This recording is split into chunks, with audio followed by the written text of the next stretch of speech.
खिलाफ बनते बनते नफरत नहीं रोजगार चाहिए, नफरत नहीं रोजगार चाहिए। अरे पूरा देश करे पुकार,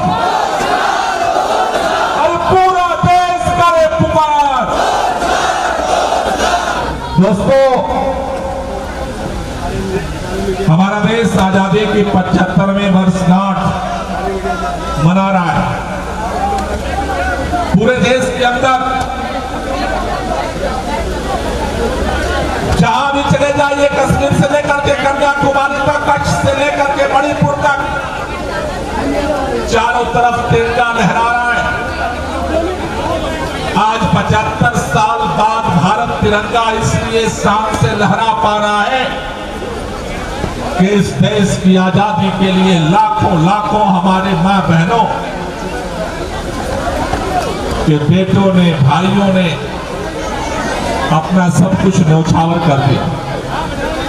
उनके कुर्बानी के दम पर यह देश आजादी की 75वीं वर्षगांठ मना रहा है। लेकिन ठीक उसी समय जब देश आजादी की 75वीं वर्षगांठ मना रहा है, हमारे पुरखों ने इस देश की आजादी के लिए अपना सब कुछ न्यौछावर किया।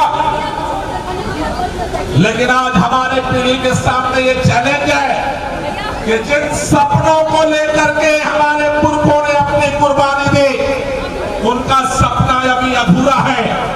भारत को दुनिया के अंदर महाशक्ति बनाने का सपना अधूरा है।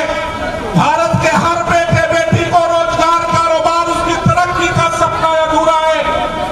उस सपने को पूरा करने के लिए संयुक्त रोजगार आंदोलन समिति ने आज इस मंच पर देश के अलग अलग राज्यों से, कोने कोने से, कर्नाटक से लेकर के कश्मीर तक, असम से लेकर के गुजरात तक अलग अलग संगठनों के जो प्रतिनिधि यहाँ पहुंचे हैं, मैं एक बात चाहता हूँ, जोरदार तालियों से उनको सलामी दी जानी चाहिए कि शहीदों को सपनों को पूरा करने के लिए उन्होंने देश के कोने कोने से चल करके आज दिल्ली के अंदर रोजगार आंदोलन का शंखनाद किया है।